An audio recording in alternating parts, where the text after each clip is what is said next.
day. Another beautiful day. Look at those gray clouds, man. Sun is overrated. I'm tired of the sun. I'm so happy to see these gray clouds, these rain clouds. Look, I love coming to work and seeing these waterfalls in the ditches. Look how majestic it looks. We're gonna go fishing there in a minute. Got puppy backing in. Man, y'all, we didn't work yesterday. It's skeeters are horrible out here this morning. We're back in the West Bay, and this place out here knows it loves to make big skeeters. But it's about the only thing y'all gonna get today, because I am a man on a mission. We have to get 10 loads today. You're gonna ride in the cab with me. Like I was saying the other day, y'all look at that water there. Y'all see that green stuff in it? It has been so wet here for so long. The daggone ground, the ditches are molding over, and we're on the side of a hill. Little puppy coming by. Y'all can see where the timber stops up there. Trucks are turning around there and back into Mickey down there. It's about a quarter of a mile. You what? Well, that's why it's raining, you genius.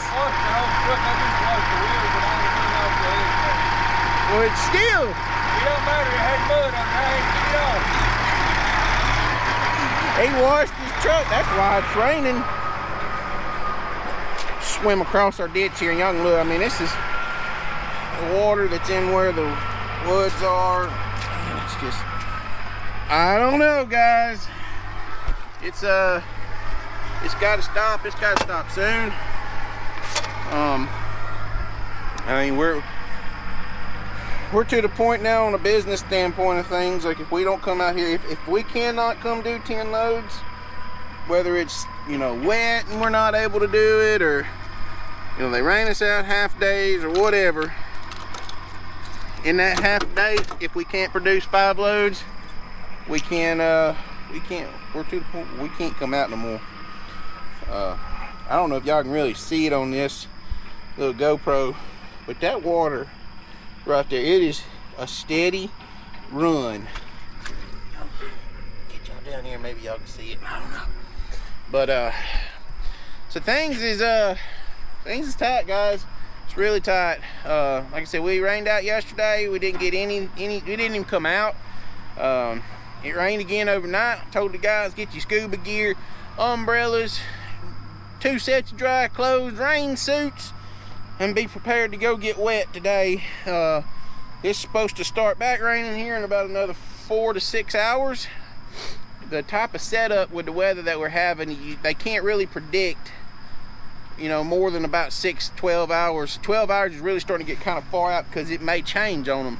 It's it may rain, it may not, but we're within one of those 6-hour windows that are pretty certain. You know, they're like, look, we got rain coming. So we're gonna do our best to see what we can do, but we're to the point now where we have to do 10 loads a day. We cannot continue to do 6 loads, 8 loads. The company cannot survive like that. So it's either do or die, or set it home with no expense until it dries up some, and that's it's going to be really tough on the crew to do that. But quick update on the boots. You know, look here, we back to our good old Red Wing boots. Big no yesterday when I was out cruising ground trying to see if I could find something for us to do. Those boots are not waterproof. Like, so long as you keep them below the laces with water, feet stay dry. But the first time water goes over the top of the laces, you get wet feet. I don't do wet feet. So that's almost enough right there for me to tell y'all.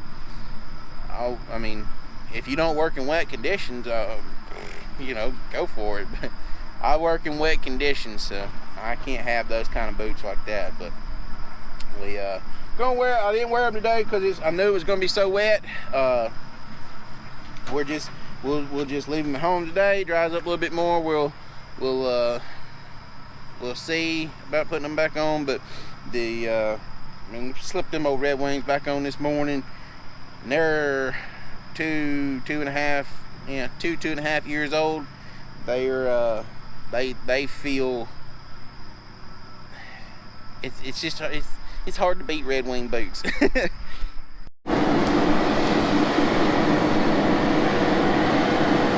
I tell y'all, it's shovel logging. This shovel logging.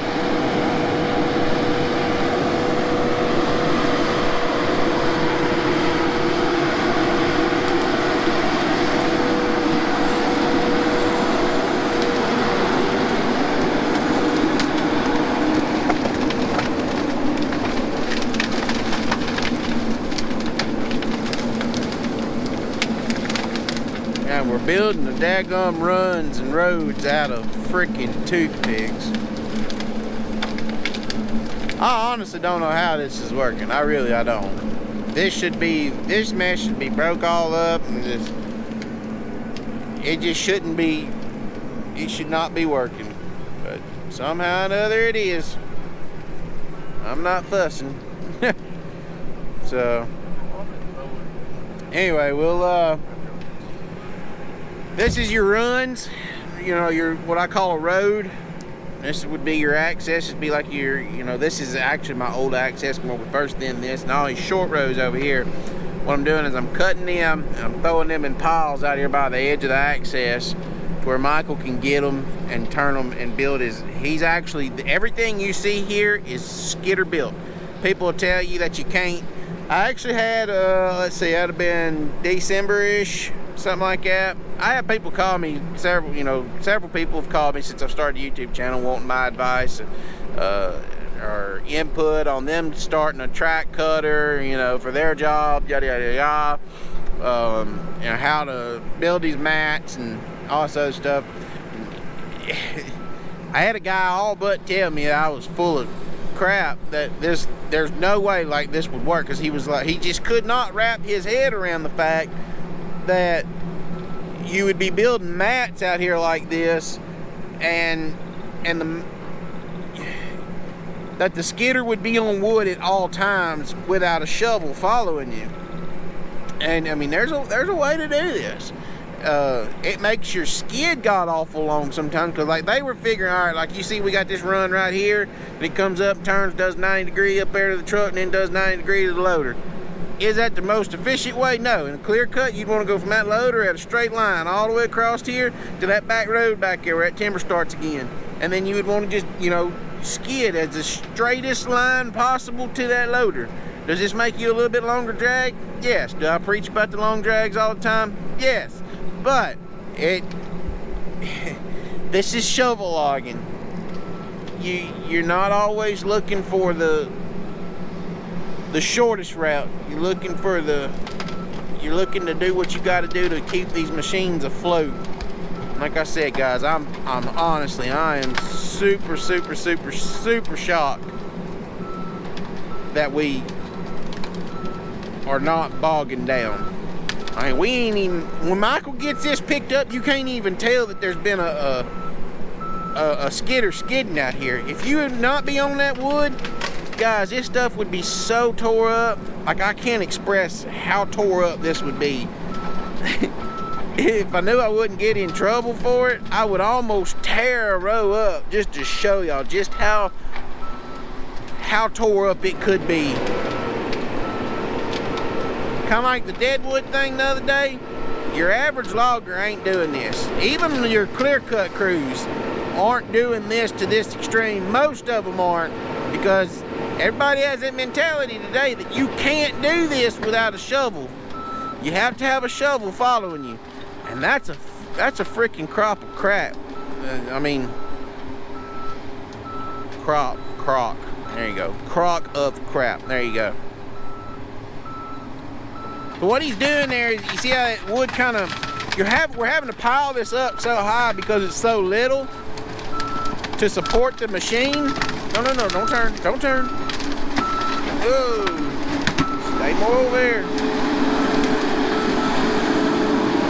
Now, you saw how he turned and got that one tire off?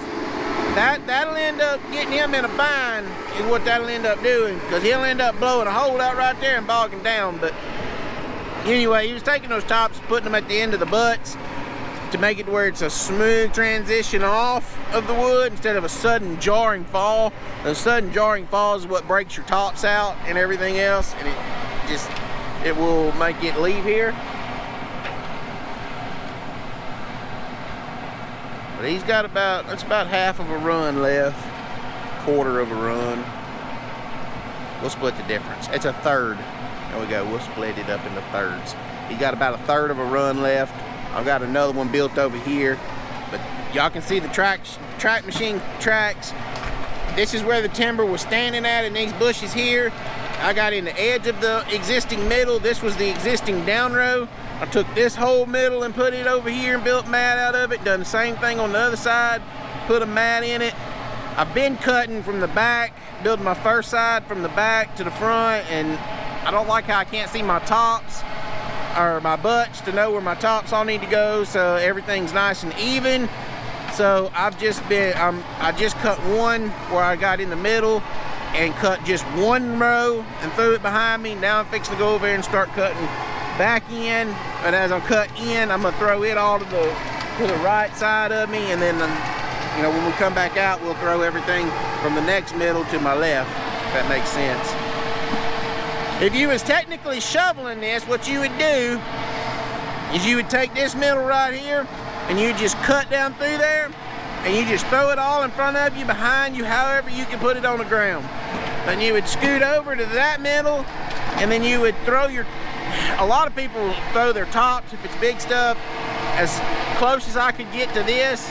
I would end up throwing my butts over here for the shovel, throwing the wood in front of you for you to walk on.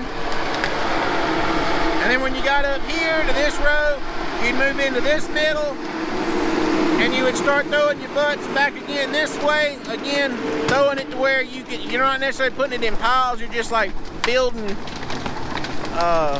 just single pieces, just something to keep that track machine walking. If you got enough in front of you to walk on, then you can spin it around, throw it behind you. But you're throwing your butts towards your mats. You have butts towards your mats, butts towards your mats. Then your shovel would be following that side in over there, placing into your mat, filling the mat in all the way in. Whenever he gets to the back, by the time he gets back there, you'd be down this side.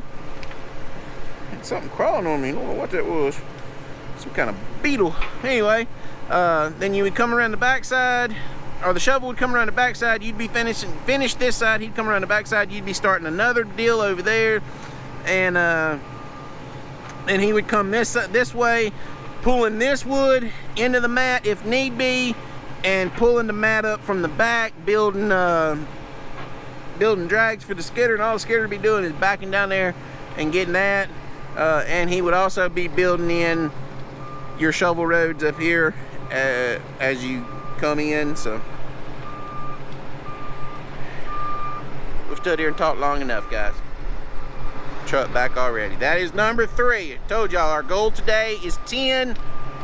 Just want to show y'all this real quick, because this is a very technical cut. I mean, some people I know the swamp guys look at this and they're like, oh, that's easy. And yeah, I mean, it's not like your normal swamp stuff, but your normal swamp stuff, you're not building runs out of toothpicks like this. And pine is so much more brittle than hardwood. I would, if I had to build stuff out of this diameter pine or this diameter hardwood, I would take the hardwood any day, because the hardwood just holds together better. It has more debris in the tops to help hold the machines up. So, all right, back to work. I want to see something interesting. Want to see something interesting? Watch this. It's a little bit drier right here. We're only going about 3 feet deep today.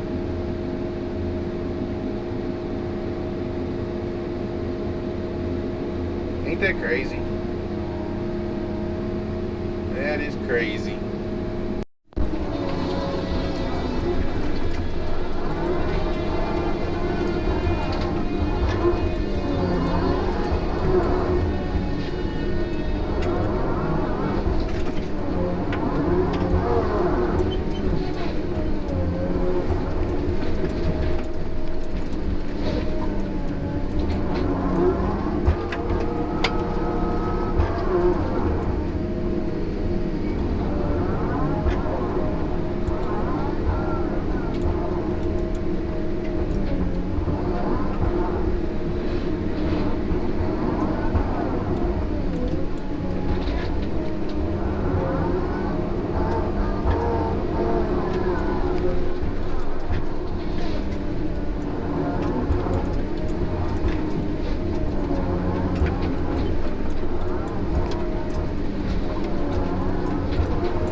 some reason.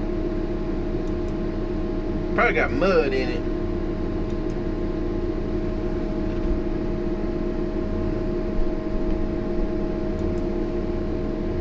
Yeah, it's gotta have mud in it as long as it's taking.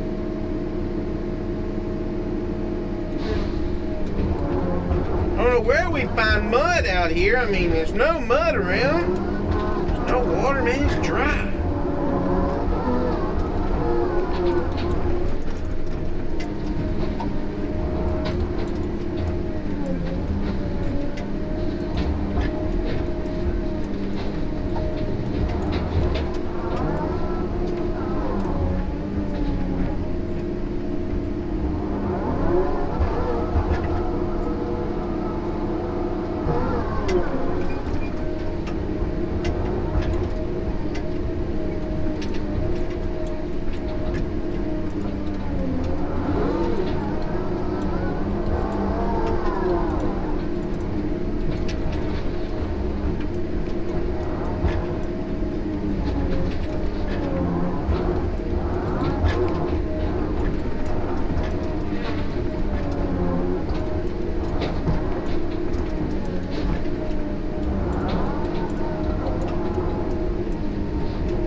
Watch old Mickey D-Lim here for a little bit.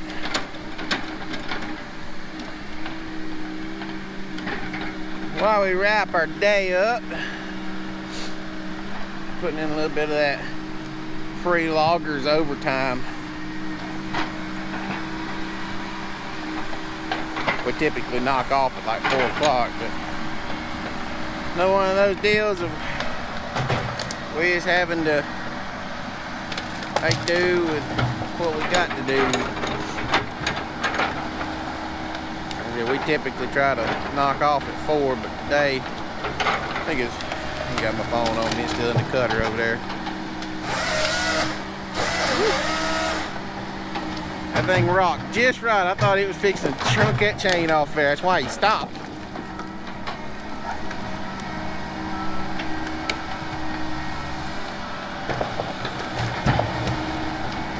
Anyway, we're trying to get for sure a load out, about a load and a half. That'll put us, if we can get about a load and a half out, that'll put us where we were this morning when we got here.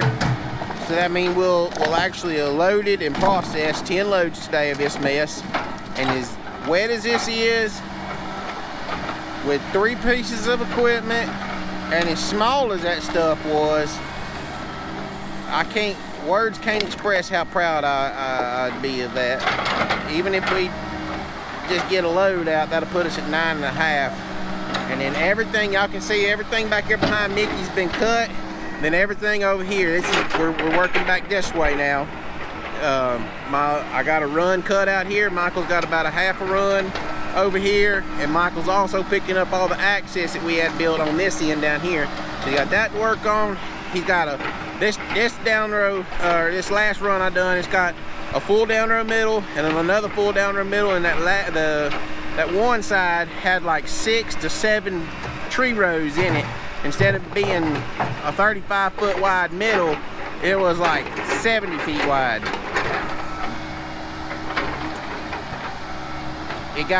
Whenever we were down rowing this stuff, there was times, I mean, it would get wide. There was no rows to follow in it. It was so seated in, you were just kind of punching your own. And Matthew was doing a good bit of down rowing in this when we first thinned it, and he'd get lost pretty dang easy and get sidetracked, and the down row would get wide, and then I'd have to track in with the track cutter and just kind of knock holes in it as I come behind him and thin. But so yeah, we've had a very good, I mean, for the circumstances we're in, I'm very happy with what we got.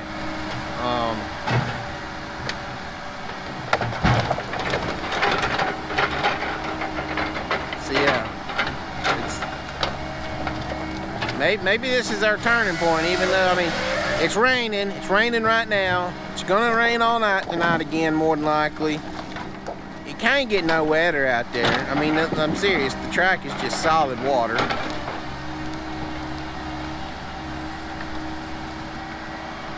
We can see the forecast is showing that the rain is supposed to, tomorrow, which tomorrow is Friday, is supposed to start breaking. After tomorrow, the rain is supposed to start letting up. And from Saturday, for the next 7 days after that, they're not showing any rain, you know, other than normal afternoon 30%.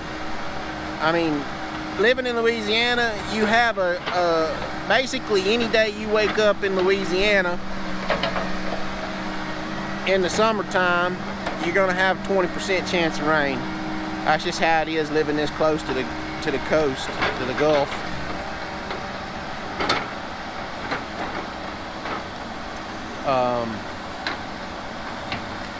But they're showing 20-30% chances of rain next week, so maybe this is we're at the end of our tunnel. We can see our light.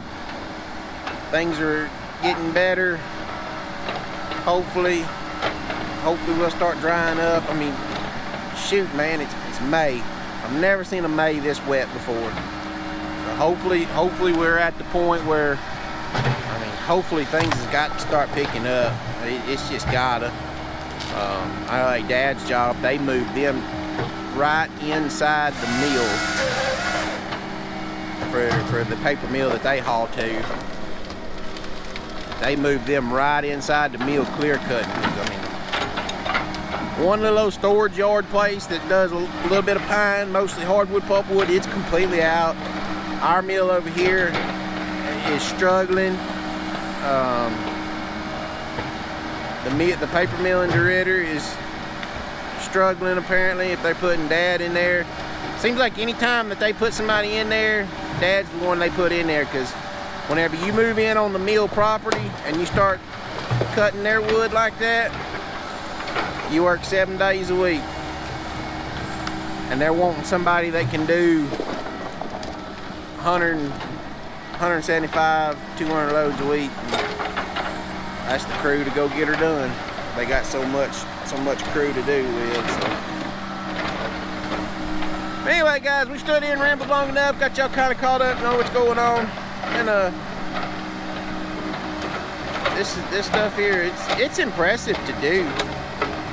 It's not the most fun thing, it's not the most easiest thing, but it is Mickey's calling it quits on his own. That's about what we had out this morning. I mean, we knocking the fire out of our tin processed. And as bad as the wood was, I'm not complaining if we just process 9. We'll make it up tomorrow, because the wood is, I can remember when we thin this, the wood is going to do nothing but get better going back this way. I think the ground gets wetter this way too. But, I mean, it can't get no wetter than that up there. I mean, y'all saw, we took a tree and stuck it 4 foot in the dadgum ground. It's rotten, it's wet. But anyway, so y'all go down below, subscribe, comment. T-shirts on sale. First link in the description, and first link in the description. Click it, buy you a t-shirt. We're sold out of most all of the big sizes.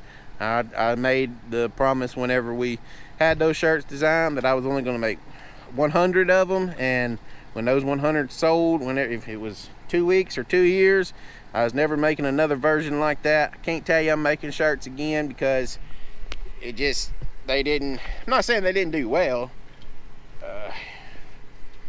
We're just not on the merch thing, and most especially with this being my business now. I'm not really pushing YouTube for a business. So YouTube is a hobby fun thing, and if it makes money, it makes money.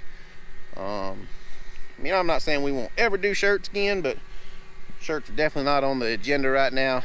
And so if any size you go click on and it says it's sold out, we're never stocking this particular version of this shirt again. So those of y'all that got them, hang on to them. They may be famous one day. Anyway, guys, thank y'all so much for watching. Until the next video, we'll catch y'all next time. We're out of here.